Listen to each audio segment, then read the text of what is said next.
오늘 찬양대가 예수님의 사랑, 또 전능하신 하나님을 찬양했어요. 예수님의 사랑이 뭐냐? 오늘 말씀 속에 있거든요.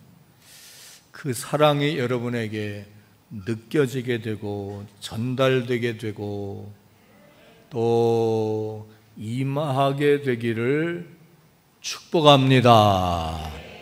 우리 잊어버릴 수 있는데 하나님은 무슨 하나님? 사랑의 하나님만 얘기할 수 있어요. 근데 그 사랑을 가지고 뭘 하냐? 능력이 많다. 그 능력을 가지고 뭘 하냐? 사랑이 많다. 그 사랑을 가지고 뭘 하냐? 이게 더 중요하거든. 사랑의 하나님, 사랑의 근본이고 근원이신 하나님, 정말 찐사랑인 하나님이 그 사랑을 가지고 하나님을 인정하고 믿고 의지하고 찾는 이들에게 전능한 능력으로 일해 주시고 역사해 주시고 도와주시고 보살펴 주시고 지켜 주실 것을 믿으시면 아멘. 이 무더위에도 지켜주시고, 요즘 칼부림하는 사람들이 많아서 참 걱정이 많은데 그들의 마음도 하나님이 좀 다스려 주시고, 우리 피해 없다고 좋아할 게 아니라 그 피해 입은 사람들 중에서 우리 일가 친척들도 있을 수 있어요. 그들 중에도 예수 믿는 사람도 있을 수 있어요. 우선은 우리가 안전해야 되겠지만 우리만 안전하다고 마음 놓을 일이 아니고 하나님이 우리만 지켜주실 거라고 그렇게 오만하게 생각하면 안 되고, 그러나 지켜주시고 안위해 주시고 또 이 더위를 잘 날 수 있도록 건강해 주시고 하는데, 특별히 오늘 정말 더운 날인데 올 사람은 다 오셨네요. 또 휴가 시즌이기도 한데 또 올 분들은 다 왔네요. 물론 안 온 사람도 있지만 여러분의 마음, 하나님을 향한 열정, 사랑, 흠모하는 마음, 믿음의 마음 하나님 다 보고 받고 계시리라 믿습니다. 나를 찾는 자가 만난다 그랬지 믿는 자가 만난다 안 그랬어요. 믿는 자에게 은혜를 주시는 게 아니라 사모하는 자에게 주신다고 했어요. 오늘 믿기만 하지 않고 여러분이 사모하시고 인정만 하는 게 아니라 하나님을 구하러 하나님의 집에 오셨으니 여러분에게 특별한 은혜가 임하기를 축복합니다. 기대합니다. 믿어도 됩니다. 심은 대로 거두는 거니까. 아멘. 말세가 되면 모이기를 자꾸 싫어하고 그만 모이자고 그러고 조금만 모이자고 그러고 한 번만 모이자고 그런다고 그랬어요. 그거 따라가지 말라고 그랬어요. 우리 교인들 보면 더울 때 더 많이 모이고 추울 때 더 많이 모였어요. 새벽에도 추울 때 더 많이 왔었어요. 그럼에도 불구하고 절대적인 상대적인 게 아니라 절대적인 신앙을 가지고 삽시다. 상황이 이러니까 저 사람이 저러니까 이런 일이 있으니까 그건 다 상대적인 거야. 그럼에도 불구하고 절대적으로 시간이 있을 때나 없을 때나 돈이 있을 때나 없을 때나 마음이 편안할 때나 불편할 때나 환경이 어려울 때나 넉넉할 때나 언제든지 한결같은 모습으로 주님을 믿고 의지하고 예수 모시고 살아서 승리합시다. 한번 옆 사람 인사합시다. 절대적인 신앙으로 승리합시다. 이 더위를 넉넉히 이기시기 바랍니다. 또요, 삼계탕이나 한 그릇 합시다.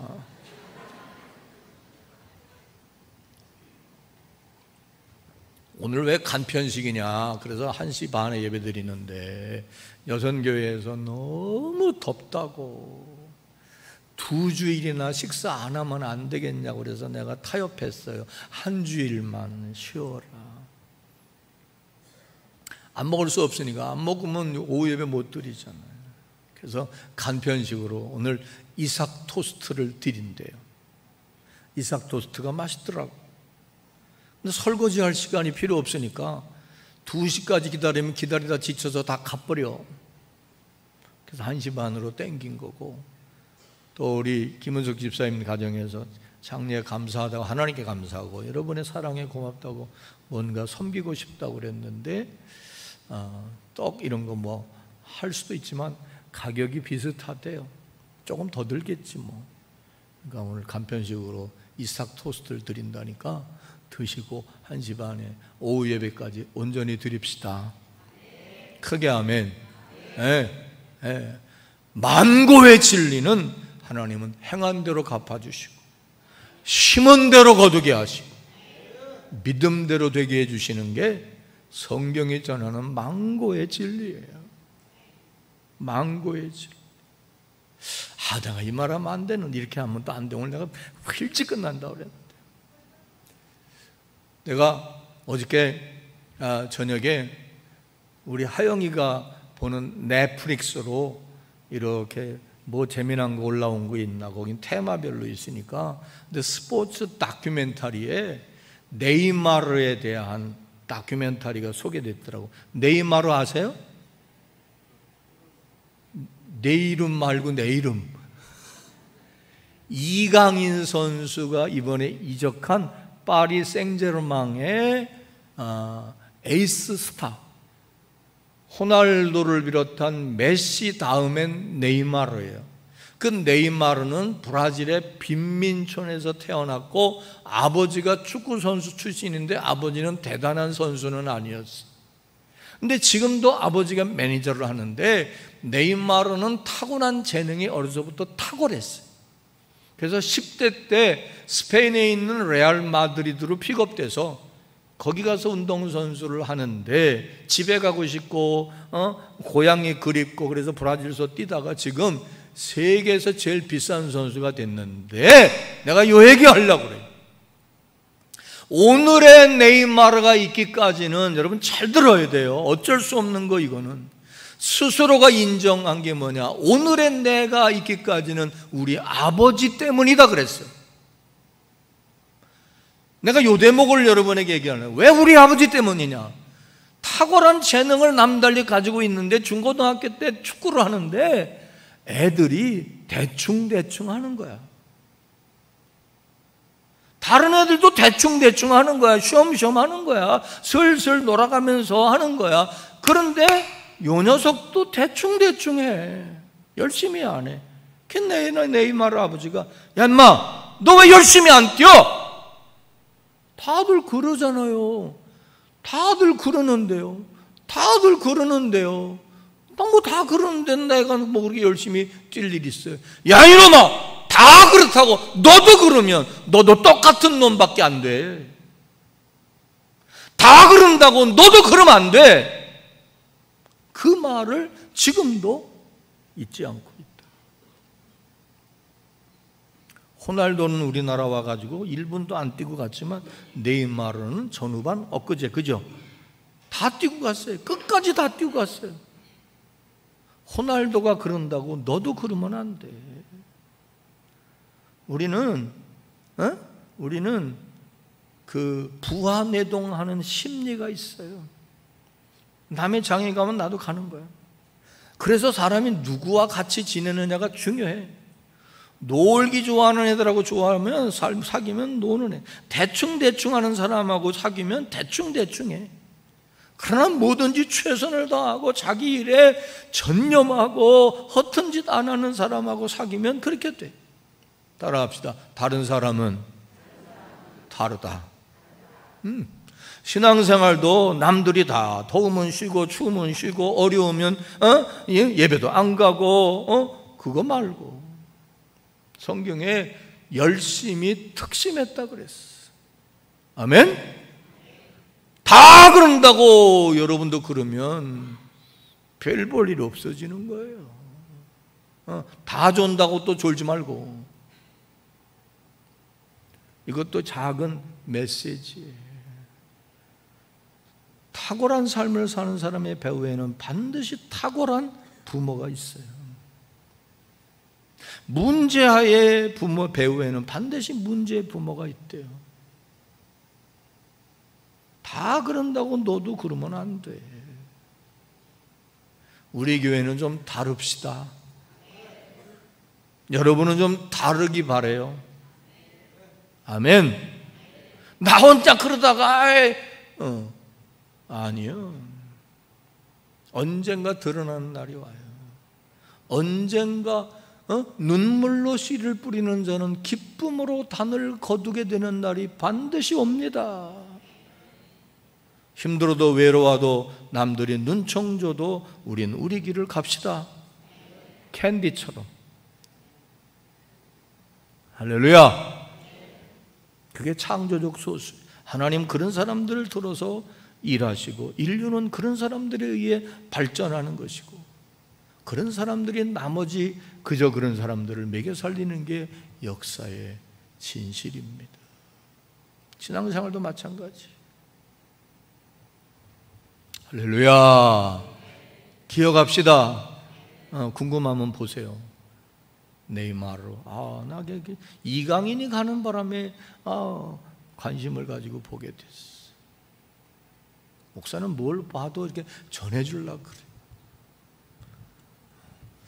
자, 오늘 우리에게 주신 하나님 말씀 받겠습니다. 마태복음 14장 13절에서 21절입니다. 이 말씀은 내가 택한 게 아니라 전 세계 교회가 교회력에 성서 일과로 오늘 처음 오신 분도 전 세계 교회가 이 말씀을 받습니다. 읽습니다. 천주교도 러시아 정교회도 세계 어떤 교회도 성공회도 다 이 말씀.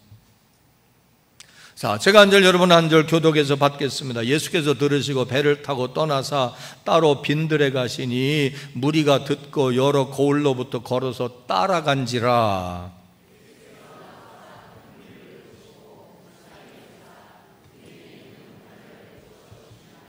누구를 모아하시냐?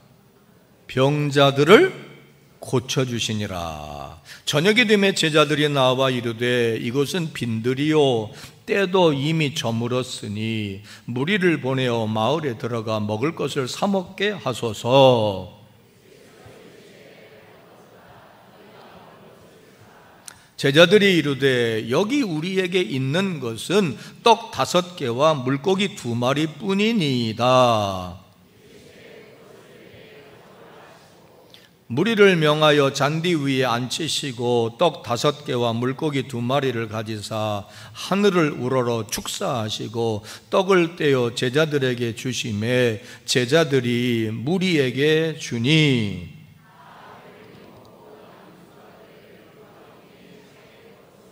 같이요. 먹은 사람은 여자와 어린아이 외에 5,000명이나 되었더라. 예수님이 하셨던 일에 대한 기록인데 실제로 하셨다라고 동의할 수 있으시면 믿어주시면 한번 아멘 합시다. 참고로 오늘 말씀은 여러분 너무너무 잘 아는 말씀이에요. 이름하여 무슨 기적? 오병이요. 오병은 뭐지? 떡병자 5개의 떡과 이어 2개의 물고기 가지고 몇 명을? 조건사님 왜 입을 안 열까? 입 여는 것도 힘들어. 몇 명을? 5,000명을. 근데 그 5,000명은 여자아이들 포함? 불포함. 이름하여 그래서 1만 명 정도를 먹이신 기적을 소개한 내용입니다. 다 알아. 어린애가 엄마가 싸준 오병이어가지고 예수님이 해서 12명주리가 남겠더라. 따라합시다. 아는 것도 새롭게 깊게 제대로 알자. 참고로 오늘 이 말씀은 다른 누가, 마가, 요한복음과 다른 내용이 조금 있습니다. 참고로 예수님의 죽으심과 부활은 이 네 복음서에 다 다루고 있어요. 그런데 마태복음에는 있지만 누가복음에 없고 여긴 있지만 저긴 없는 게 각각 많아요. 강조점이 다 달라요. 그런데 재미나고 놀랍고 우리가 귀히 여겨야 할 게 뭐냐? 이 오병이어의 기적은 네 복음서에 다 나오는 유일한 얘기입니다. 이선영 권사님, 권 권사님 지난주에 힘들게 하지 않았죠? 오늘 조금 힘들어 보이네. 그런데 여러분이 알고 있고 기억하고 있는 것 중에 오늘 보면 미리 내가 얘기할게요. 그렇다면 거기 바라볼 거 없어요. 다른 데는 있는데 오늘 본문에 없는 이 오병이어의 얘기에 한 인물이 빠졌어요. 주의 깊게 읽었으면 알 텐데 2부 때 물어보니까 금방 알던데. 권사님 모르겠어요? 오병이어가 여러분 아는 대로 누구의 무엇이었죠? 아유, 이명실 권사님이 역시 그래. 근데 왜 맨날 저 꼭대기 앉는지 몰라. 한 어린아이의 도시락으로 싸왔던 떡 5개와 물고기, 그 어린아이 거라고 하는, 소년이라고 하는 얘기는 오늘 본문에는 없어요. 없단 말은 부정하는 게 아니라 다른 것을 강조하기 위해, 다른 것을 강조하고 다른 관점에서 이 이야기를 조명해서 우리에게 알려주기 위해 그것은 생략된 거예요. 또 하나, 본문이 다른 복음서와 다른 게 있는데 시작을 이렇게 하고 있습니다. 예수께서 따라합시다. 들으시고 배를 타고 떠나사 따로 빈들에 가시니, 이렇게 시작되고 있잖아요. 근데 다른 복음서에는 들으시고 떠나사 홀로 빈들에 갔다는 얘기는 없습니다. 그러면 왜 본문은 예수님이 뭘 들으시고 혼자 빈들에 갔다는 얘기일까? 요걸 강조하고 싶어서 마태복음은 이렇게 접근하고 있는 겁니다. 이게 다른 거예요. 소년 얘기가 없어요. 뭘 들으신 후에 빈들로 갔다 하는 얘기를 소개하고 있어요. 뭘 들었을까요? 또 여러분에게 이 본문과 관련해서 재미난 퀴즈 혹은 여러분에게 질문거리를 줄 테니까 말씀 듣는 중에 한번 생각나거든 이따가 답해봐요. 예수님이 오병이어를 가지고 몇 명을 먹이되 얼마가 남았죠? 12광주리가 남았다고 그랬어, 송미영 집사님. 근데 왜 12광주리일까? 11광주리는 아닐까? 13광주리는 아닐까? 왜 12광주리일까? 그 생각 한 번도 안 해봤지요? 그냥 12광주리라고 그러니까 나도 12광주리라고 아는 거지. 나도 그래요. 근데 오늘 본문을 깊이 연구하고 묵상하다가 그 12광주리인 이유를 나는 발견했어요. 이따가 알아맞힌 분에게는 이삭 토스트를 하나 더 드리겠습니다. 자, 그럼 들어가 봅시다. 그러니까 이 성경에서 강조하고 있고 특별히 제시하려고 하는 거에 방점을 둬서 설교해야 돼. 그거는 잊어버리고 놓치고 일상적으로 오병이어에 대한 얘기만 하면 그거는 수준이 좀 떨어지는 설교야. 게다가 내가 그렇다는 게 아니라 교회력에 따라 이렇게 성서 일과를 하다 보면 이렇게 다 다루게 되고 폭넓게 깊게 알게 되는 거예요. 그래서 나도 남은 목회 10년을 성서 일과를 따라 다 깊게 새롭게 넓게 모든 성경을 다 전해주고 싶어서 이렇게 하는 거예요. 뭔 얘기를 들으셨길래 그러면 예수님이 혼자 광야로 가셨을까? 그 얘기가 앞부분에 14장 1절부터 12절에 나와요. 그렇다고 지금 성경 찾을 건 없어. 무슨 소식을 들었길래 예수님이 혼자 빈들러 가서 조용한 시간을 갖고자 하셨을까? 아셔요? 알면 내가 여기 앉았겠어. 거기 서 있지. 아셔요? 바로 세례 요한이 참수형을 당했던 얘기가 앞에 나와 있고, 그 얘기를 들은 예수님이 마음이 아팠든지 조금은 위기의식을 느꼈든지 혼자 마음을 추스리고 싶었든지 괴로워서 빈들러 나간 거예요. 세례요한과 예수님은 사촌이고, 세례요한에게 예수님은 세례를 받고, 세례요한은 예수님의 사역을 돕던 자이고, 세례요한은 선지자고 예수님도 선지자의 일을 하시고, 세례요한을 통하여 예수가 하나님의 아들이심이 증거된 그 세례요한이 권력자인 헤롯 왕에 의해서 정말 비참하게 목이 그냥 잘려서 죽었어요. 그 얘기를 듣고 예수님 얼마나 마음이 아팠겠어요. 그런데 문제는 왜 그 얘기를 들은 이후에 예수님이 혼자 조용히 가고 싶었는데 무리들은 또 왜 1만 명 이상 되는 사람들이 각 고을에서 예수님 계시다는 곳으로 다 몰려왔을까? 그것도 좀 이상하잖아요. 참고로 빈들이란 말은 사람이 살 수 있는 데가 아니에요. 왜 그랬을까?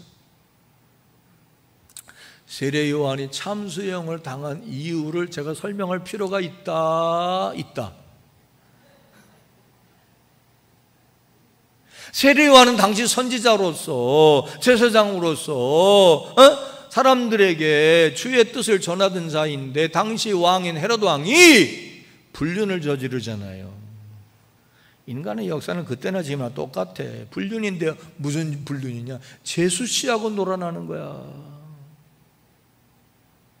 권력을 가지고. 그걸 지적했더니 어디 감히 네가 나한테 뭐라 그래? 옥에 가다! 옥에 처박아 넣었어. 어느 날 헤롯 왕이 생일잔치가 왕궁에서 얼마나 근사하게 벌어졌겠어요. 그 자리에 동생의 딸, 즉 자기의 불륜녀의 딸이 큰아빠의 생일을 축하한다고 와가지고 이쁘게 춤춥니다. 그러니 흐뭇하기도 하고 귀엽기도 하고 재밌기도 해서, 얘야, 큰아빠가 너한테 뭐든지 해줄게. 원하는 거 뭐냐? 내가 오늘 기분이 좋다. 그러니까 뭘 해야 되나 하는데, 그 엄마가 눈에 가시처럼 여겼던 바로 세례 요한, 그걸 죽여가지고 더 이상 내가 왕하고 놀아나는 걸 뭐라 그러지 못하게 하기 위해서 모가지를 댕강 잘라 완전히 죽여가지고 그 모가지를 쟁반에 떠서 나한테 갖다 주세요. 참, 애가 어떻게 그런 요구를 하지? 어쨌거나 제정신이 아니야. 근데 왕은 뭐든지 해달라는 내가 해주겠다 하니까, 얘기하니까 체면상 그래, 가서 잘라 갖다가 다 갖다 줌으로 세례 요한은 장렬히 죽은 거예요. 의를 위해서. 그 얘기를 듣고 예수님 얼마나 마음이 아팠겠어요. 근데 문제는 뭐냐면, 당시 세례 요한은 유대인들에게 최고의 선지자였어요. 지도자였어요. 다 세례 요한에게 와서 세례를 받음으로 죄 씻음을 얻고, 그죠? 그 세례 요한을 따르던 사람이 많은데 세례 요한이 죽었으니까 목자 없는 양같이 의지가지 할 데가 없고, 누구에게 가서 하나님 말씀을 배울까 그러는데, 예수님 생각이 나서 이제는 세례 요한이 아니라 예수에게 가야 되겠다. 그래서 세례 요한을 따르던 사람, 당시에 세례 요한을 따르던 사람들은 다 서민이고 천민이고 부족한 사람들이고 병든 사람이고 못 배운 사람들이고 연약한 사람들이 다 세례 요한 대신 다 같이 누구에게로? 예수님에게로 몰려간 거예요. 혼자 조용히 이 상황과 이 상황 여기서 어떻게 해야 되며 이 아픈 마음을 조금 내가 달래야 되겠다. 왜? 의를 위해서 핍박을 받아가면서도 일했는데 돌아오는 것이 죽음이니까 예수님도 육신의 몸을 입었기 때문에 조금 심란하지 않으셨겠어요?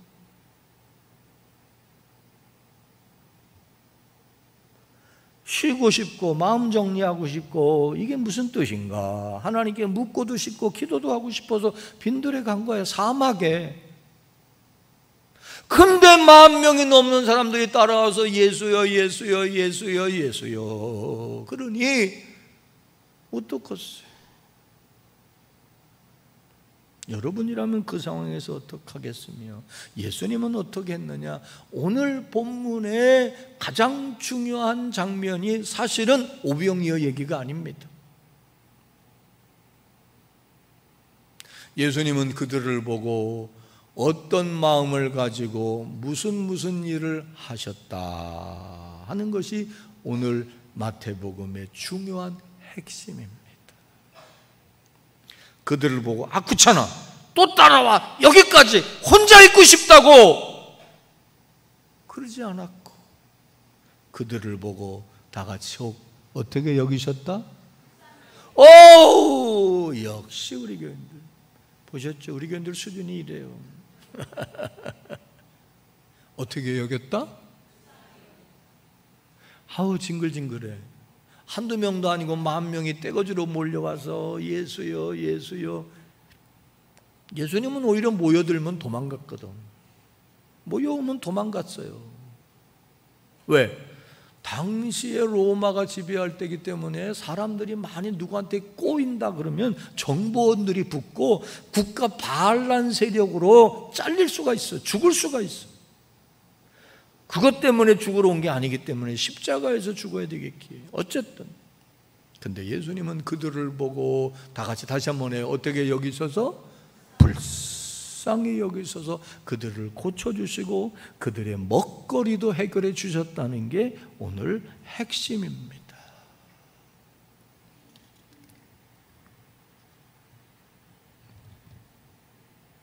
자, 오늘 이 말씀을 통하여 우리가 교훈을 얻고 배워야 하고 또 깨달아야 되고 소망을 가져야 할 게 뭘까?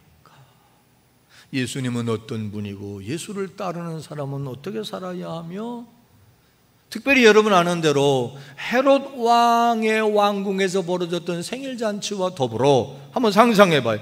빈들에서 10,000명 정도가 배가 터지도록 먹고 그죠? 12광주리가 남을 정도면 그 역시도 뭐였어요? 잔치요, 잔치. 오늘 제목이 이런 거예요. 어떤 잔치를 꿈꾸는가? 촛불 잔치를 벌려보자. 인생은 내가 이번에 우리 선배 목사님들하고 잠깐 시간을 가진 적이 있는데 나 같이 있는 사람한테 그 목사님이 그러더라고. 김 목사, 인생을 숙제하듯 살지 마. 그러대. 한번 해봐요. 인생을 숙제하듯 살지 마. 은퇴하신 형님들이 후배한테 얘기하는 거예요. 숙제하듯 사는 건 뭐지요? 마지못해 억지로 꼭 해야 되니까. 안 목사님도 잘 들어. 인생을 숙제하듯 살지 말래. 자기들도 그래 왔대.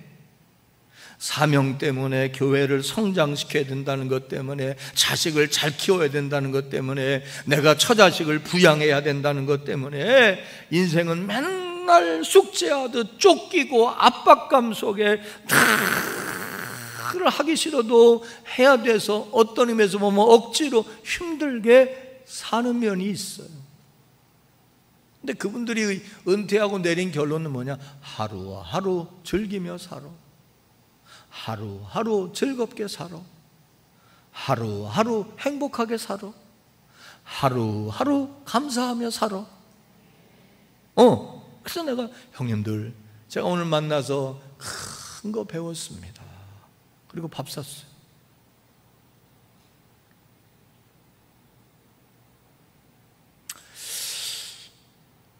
우리 모든 사람들은 축제 같은 삶을 꿈꿔요. 잔치 같은 삶을 꿈꿔요.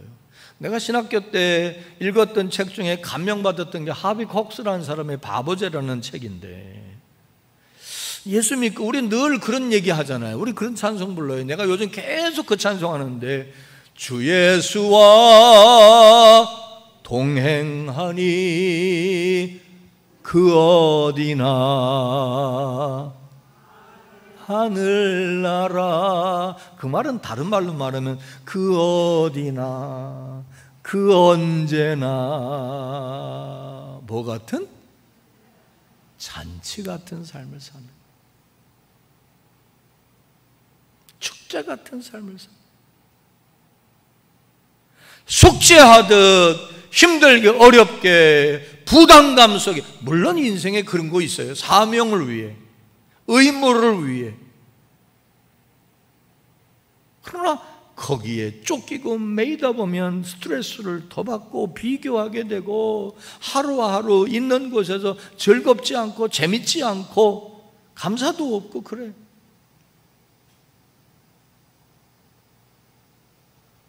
인생은 잔치 같은 거. 봐봐요. 예수님이 전해주시는 예수로 인한 삶은, 교회는 어떤 곳이어야 하느냐. 자, 예수님의 기적 중에 첫 번째 기적이 어디 가서 뭘 어떻게 한 거지?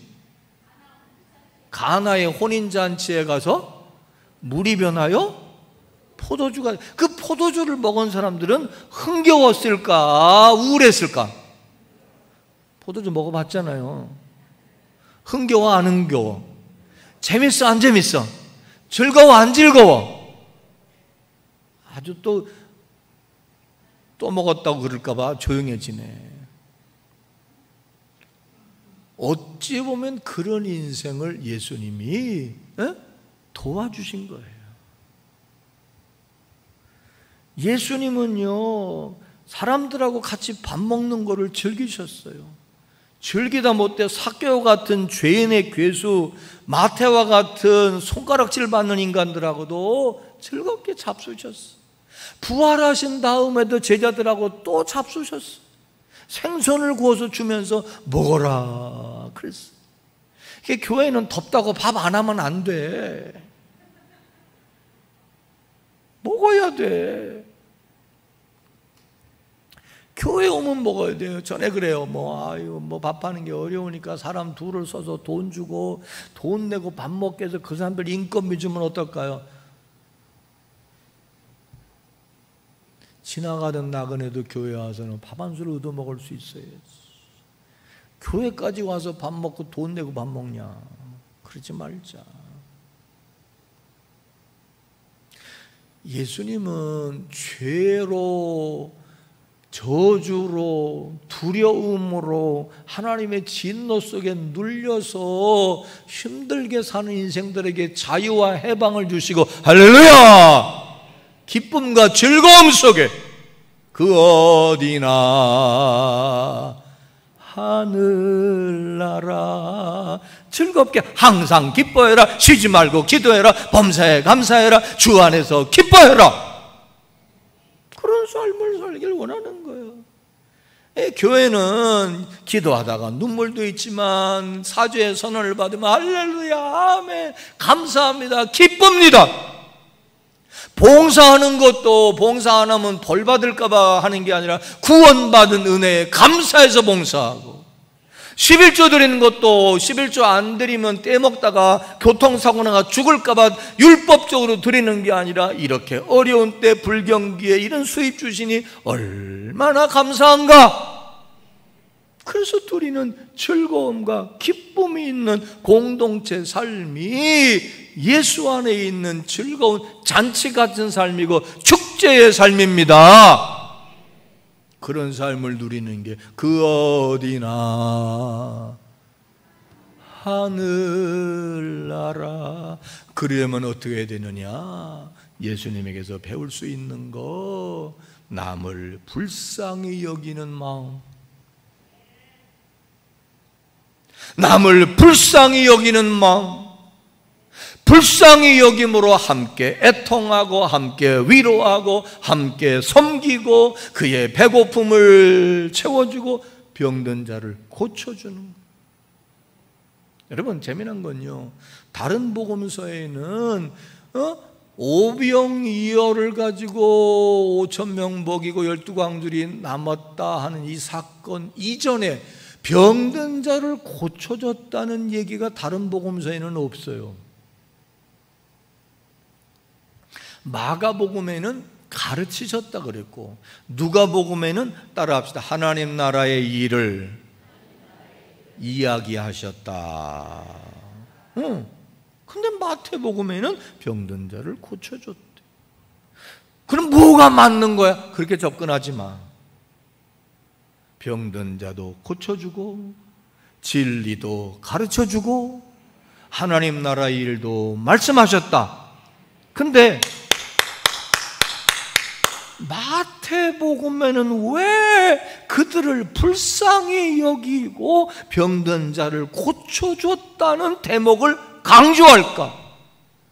마태복음은 정통 유대인들에게, 잘났다는 유대인들에게, 스스로 선민이고 스스로 의인이고 스스로 말씀에 입각해서 자기들은 무오하다고 오만과 죄짓고 못살고 범죄하며 허덕이는 사람들은 다 하나님의 저주를 받아 그런 거라고 편견을 가지고 무시하는 그들에게, 너희들에게 필요한 게 뭔지 아냐? 하나님 나라 메시아 왕국 천국이 이루어지길 바라는데, 그러자면 예수님이 얘기한 것처럼 애통하는 자가 복이 있나니, 자기 스스로 죄를 애통하고 남의 고통, 남의 슬픔, 남의 어려움, 남의 질병, 남의 배고픔에 애통하는 마음을 가지고, 불쌍히 여기는 마음을 가지고, 니들이 가진 것을 가지고 나눠줘라. 그럴 때 가정이, 공동체가, 이 사회가, 나라가 다 하나님 나라가 되리라.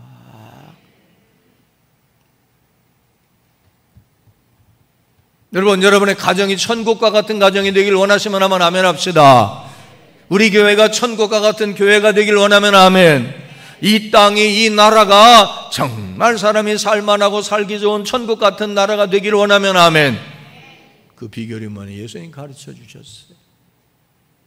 다른 사람을, 어려운 사람을, 힘든 사람을, 혹은 그가 범죄했다 할지라도 어떻게 여겨라? 불쌍히 여겨라. 그의 아픔, 그의 상처, 그의 필요를 채워줘라. 배고픈 사람 먹여주고, 병든 사람 고쳐주고. 그러기 위해서 뭐냐? 너희들에게 있는 거 니들이 먹여줘라. 그 말이에요. 나만 바라보지 말고 니들이 할 수 있는 걸 해라, 그 말입니다.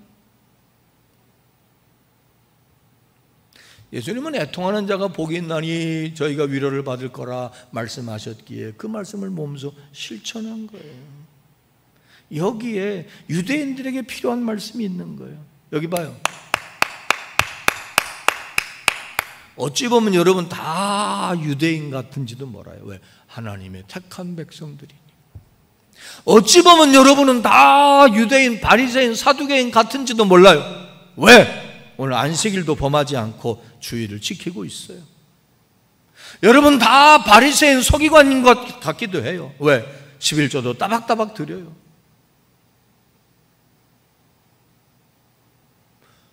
그러다 보면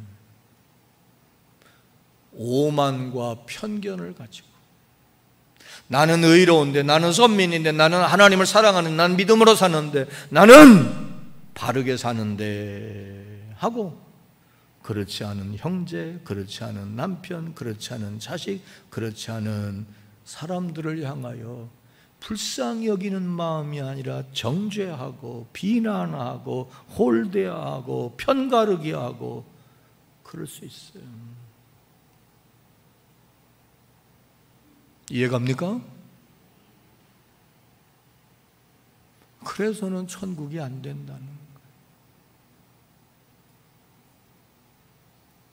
그래서는 여러분의 가정이 천국이 안 돼요.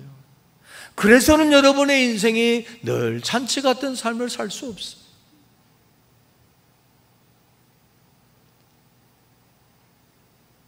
내가 조심스러운데 지금도 궁금한 게 하나 있는데, 장재현 권사님이 여기 앞에 계시니까 또 타켓이 되면 안 돼. 저분이 그런 얘기를 했어요. 저분 내 언젠가 생긴 게 꼭 부잣집 맏아들 같잖아.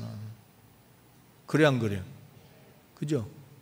근데 유복자예요, 유복자. 아버지가 뱃속에 넣어놓기만 하고 돌아가셔서 엄마 혼자 그 어려운 시절에 누나하고 둘을 얼마나 힘들게 키웠겠어. 그러면 아버지 없는 호로 자식 되기 쉽고요, 엄마가 자식들 돌보느라고 엄마도 아버지하고 같이 사랑을 나누고 사랑을 받으면서 키워야 그 자식들을 잘 키우는데, 남편 사랑도 못 받고 인생의 무게의 짐을 혼자 지면서 아들에게 딸에게 사랑을 준다고 줬지만 얼마나 그랬겠어. 근데 저분이 저렇게 복되게 조선남 권사님 동의할지 안 할지 모르지만 복되게 살고 저렇게 살고 저렇게 사는데, 저 사람이 그런 얘기 하더라고요. 언젠가 권사님, 당신은 어떻게 이렇게 가는 데마다 승승장구하고 잘 살고 사람들하고 하면서 같은 은행에서도 지점장으로 가면 꼴등인 지점을 가서 늘 1등 만들고 어떻게 그렇게 살아요? 비결을 하나 얘기하라고 그랬더니 비결이 아니라 자기 인생에 하나의 뭐라고 할까? 철학이 있는데, 원칙이 있는데 하나 견지하고 있는 게 있는데 뭐냐? 자기는 이날 이때까지 누구하고 싸워본 적이 없대. 맞아요? 그렇다고 또 부인하고 싸우는 건 아니지. 안 싸웠지. 나는 신기해. 어떻게 살면서 한 번도 안 싸우지? 그 누구하고도. 사랑하면 인생이 잘 된다.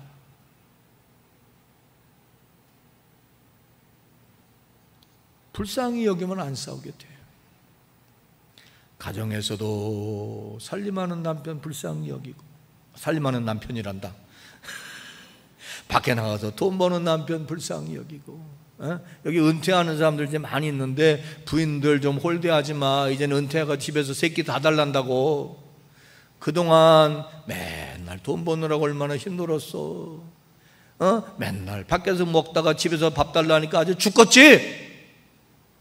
그 생각만 하지 말고 그동안 나가서 일하느라고 이 눈치 저 눈치 보고 이꼴 저꼴 다 보고 벨 간도 쓸개도 다 내주고, 애비라는 노래도 있어. 내가 언젠가 들으니까 그 애비가 무척 마음에 와닿아서 속으로 눈물을 얼마나 흘렸는지 몰라.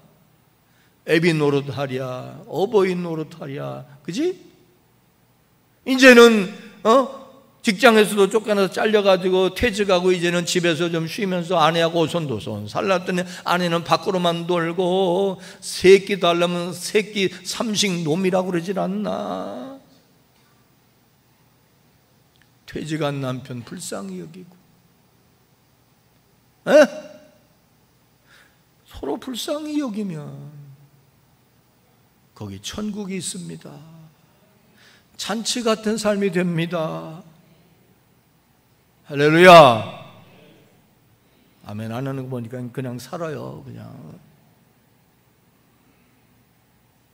나는 남자여서가 아니라 2023년 오늘을 살아가는 한국 땅에 제일 불쌍한 건 아버지들 같아.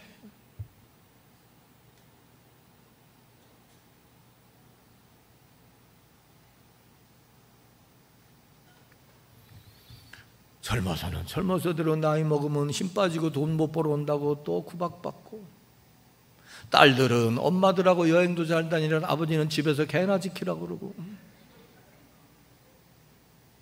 특별히 지금 60대 70대는요 이 한국을 오늘이 있기까지 이렇게 세우신, 그죠? 공로자들이에요.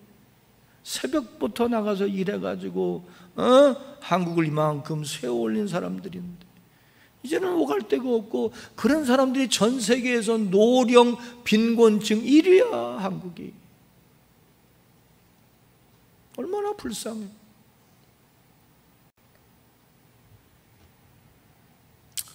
불쌍하던 얘기하다 보니까 내가 불쌍해진 것도 아닌데,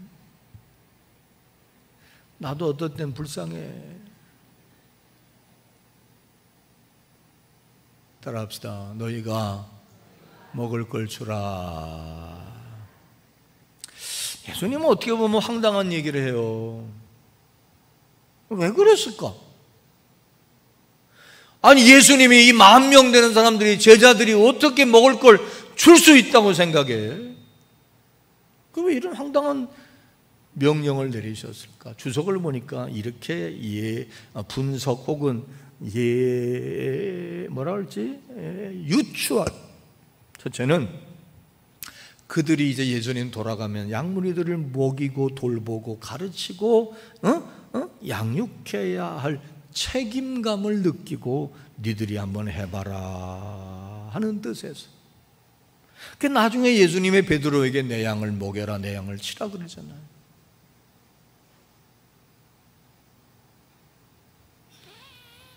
그러더니 따라합시다. 너희에게 있는 것을 가져봐라. 너희들이 해봐. 뭐 있는데? 그러니까 난 이 말씀을 이렇게 해석해요. 오병이어 뿐입니다. 한번 합시다. 오병이어 뿐입니다. 그 말은 부정적인 거예요. 이것밖에 없어요. 에게 이거 가지고 어떻게, 이거밖에 없어요. 이거밖에 없어요. 난 그렇게 해석했는데 오늘 어제까지도 내가 이런 영감을 못 받는데 오늘 내가 2부 예배하면서 이런 영감을 받았어요. 따라합시다. 오병이어는 있어요. 그렇게도 해석할 수 있어. 네가 해봐. 아, 이거밖에 없는데, 그게 아니라 요건 있어요. 마치 기름병에 기름이 반이 있으면 반밖에 없네요 말할 수도 있지만 반이나 있네요 말하지. 니들이 먹여줘. 니들이 해결해봐. 이 사람들이 어디 가서 사서 먹겠냐? 니들이 해결해봐. 그럴 때 찾아보니까 오병이어는 있네요. 가져와라. 그것 가지고 축사하시니까 그게 불어났는지 뻥튀기 됐는지 어떻게 했는지 모르지만 그걸 나눠주어서 먹게 하셨다는 거예요. 이 말은 뭐냐? 따라합시다. 내가 책임감을 가지고 사명감을 가지고 남을 돕겠다는 마음으로 최선을 다해 내가 할 수 있는 것을 하면 주님이 그것을 가지고 그 위에 은혜를 베푸시고 능력을 베푸셔서 놀라운 결과를 얻게 하신다. 아멘? 난 아무것도 안 하고 주님이 좀 해줘요. 주님이 해줘요. 내가 자식을 향하여 내가 가정을 꾸려가는데 내가 내 인생에 있어서 아무것도 안 하고 주님만 믿습니다가 아니라 네가 줘라. 네가 해봐라. 네게 있는 거 가져봐라. 그걸 가르쳐 주시려고. 이들이 주어라. 그러신 거 아닌가? 천국은 주님이 그냥 무제한적으로 무조건적으로 우리에게 갖다 주시는 게 아니에요. 내가 할 수 있는 것을 주님을 의지하며 가족을 돌보고 가정을 행복하게, 사람들을 행복하게, 유익하게, 즐겁게 늘 잔치 같은 삶을 살게 해주겠다고 하는 거룩한 사명감과 책임감을 가지고 내가 맡은 일에 있어서 내게 있는 것 가지고 그것을 최선을 다하여 노력하고 힘쓰며 불쌍히 여기면서 주님의 도우심을 구할 때 놀라운 기적이 이루어지게 된다는 사실입니다. 첫 번째, 나는 불쌍히 여기는 마음을 가지고 있는 것. 두 번째, 나는 내가 천국을 꿈꾸며 늘 잔치 같은 삶을 꿈꾸며 내가 놀라운 풍성한 삶을 꿈꾸며 삶에 있어서 내가 할 수 있는 최선의 것을 하고 있는가 하는 것을 이 말씀을 통하여 우리가 생각해 봅시다. 마지막 하나는 이 잔치에 대한 얘기로 돌아가서 어떻게 하면 어떤 잔치가 우리에게 진정한 풍성하고 뜻있고 행복한 잔치가 이루어지고 이 잔치에 참여하는 인생이 될까 하는 걸 살펴보겠습니다. 그 전에 자, 아까 내드린 퀴즈, 왜 12광주리가 남았을까?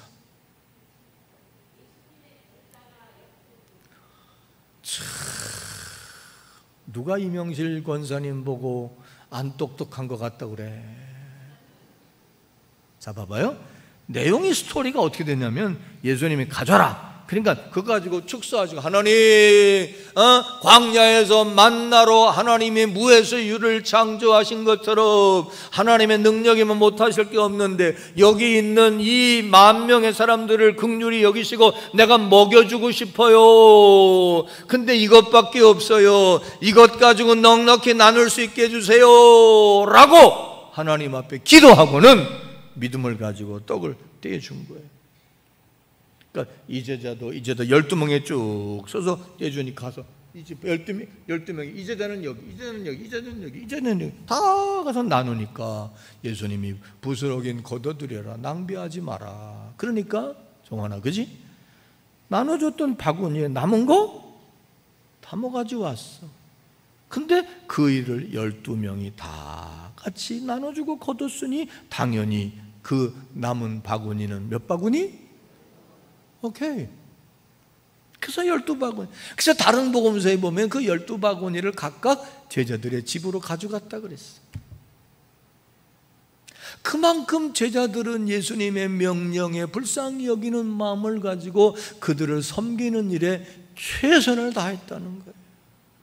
우리 그렇게 삽시다. 그게 주님 원하시는 삶이기도 해요.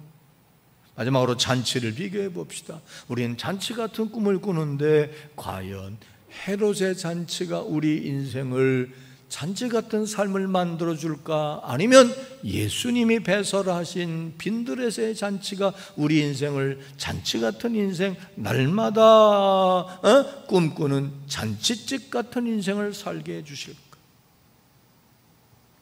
결론은 예수님과 함께 예수님 모시고 예수님의 뜻받들어 살아가는 삶이 진정한 잔치 같은 삶이 될 것을 믿으시기를 바랍니다. 헤롯 왕의 잔치를 잠깐 생각해 보겠습니다. 그 잔치는 왕궁에서 벌어졌기에 지체 높은 고관들이 참여했을 것이고 호화로운 잔치였을 겁니다. 우리는 때로 그럴 때가 있어요. 호화로운 곳에 가서 지체 높은 사람들하고 사귐을 가지면 우리의 인생이 풍성해질 거로 생각합니다. 소유한 힘만큼이나 거대하고 화려하고 기름졌을 겁니다. 기름진 걸 먹으면 우리네 인생이 맨날 잔치집 같을 것 생각합니다. 부와 명예를 거머쥔 이들이 참석한 이 잔치에는 중요한 게 뭐냐? 욕망이 거래됐을 겁니다. 순수한 잔치는 없었을 겁니다. 술수와 음모가 고장한 가면을 쓰고 축배를 들었을 겁니다. 그 축배 위하여 하는데 그 위하여는 다 누구를 위하여? 나를 위하여를 가장한 것일 겁니다. 잔치의 무대 뒤에서는 정의는 압살당하고 의인은 처형당하고 민중은 비탄에 빠졌을 겁니다. 근데 많은 사람들은 이런 화려하고 대단한 사람들이 모이고 기름지고 그런데 참여하길 바랍니다. 예배당에 와서 주님과 함께하는 영적 잔치보다는 사람들하고 만나서 주일날 여기저기 아니면 우리가 그런 삶을 하면 우리 삶이 풍성해지고 기름질 거로 생각하는데 미안하지만 잘 봐봐요. 믿을 수 없는 건 인간입니다. 그런데 속해서 뭐 이래라 저래 딸랑딸랑하고 뭐 갖다 바치고 희희낙낙하고 그래 보지만 돌아오는 건 공허함밖에 없지 않습니까? 배신감밖에 없지 않습니까? 뒤통수 맞지 않습니까?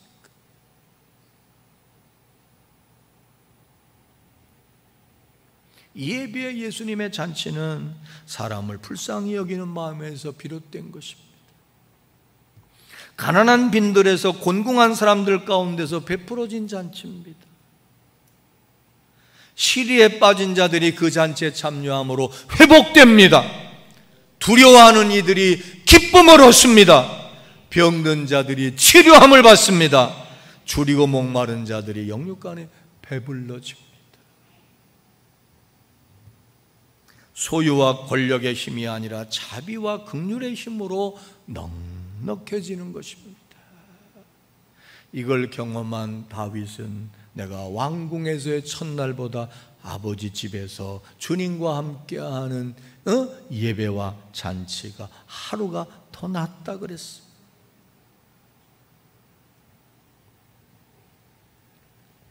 적은 것으로도 넘치도록 풍성해지며 결코 모자람이 없는 것입니다. 그래서 우리 교회 이름이 풍성한 교회입니다. 죽음으로 끝나는 헤롯의 잔치와 달리 예수님의 잔치는 모든 생명을 살리는 하나님 나라의 잔치였습니다. 사람들은 잔치 같은 인생을 꿈꾸고 어딘가에 끼어서 함께 더불어 낙을 누리며 살기를 바랍니다. 어디에 가면 누구와 더불어 지내면 어떤 잔치에 참여하면 여러분의 인생이 정녕 아름다운 축제의 삶을 살고 날마다의 삶이 잔치 같은 삶이 되고 진정으로 넉넉하며 위로와 기쁨과 치료와 배부름을 얻을 수 있을까요? 예수님이 배설하시고 사랑으로 불쌍히 여기는 마음으로 베푸시고 치료하시고 도와주시는 예수님의 잔치가 우리네 인생을 진정으로 배부르고 풍요하고 넉넉하게 해주실 줄로 믿으시면 크게 아멘. 그러므로 이 잔치를 사모합시다. 이 잔치를 기대합시다. 이 잔치에 참여하는 자가 됩시다. 이 잔치의 우선순위를 두고 날마다 공급하신 은혜의 자리, 날마다 공급하시는 말씀의 양식을 먹고 사랑으로 목숨까지 내어주시며 우리를 불쌍히 여기시고 위로하며 애통하며 어떻게 하든지 우리에게 도움의 손길을 주시고자 하시는 주님을 바라보며 우리도 주님같이 모든 사람을 불쌍히 여기며 살려고 노력합시다. 내가 할 수 있는 한 최선을 다합시다. 내가 할 수 있는 것을 공동체를 위하여 사람을 위하여 주님 앞에 그가 기도가 됐든 섬김이 됐든 드리면서 최선을 다할 때 우리의 삶은 늘 잔치 같은 삶이 되고 우리 가정은 천국 같은 곳이 되고 우리 교회와 우리의 삶은 하나님 나라가 이루어지는 복된 삶이 될 줄로 믿으시면 크게 아멘. 기도합시다.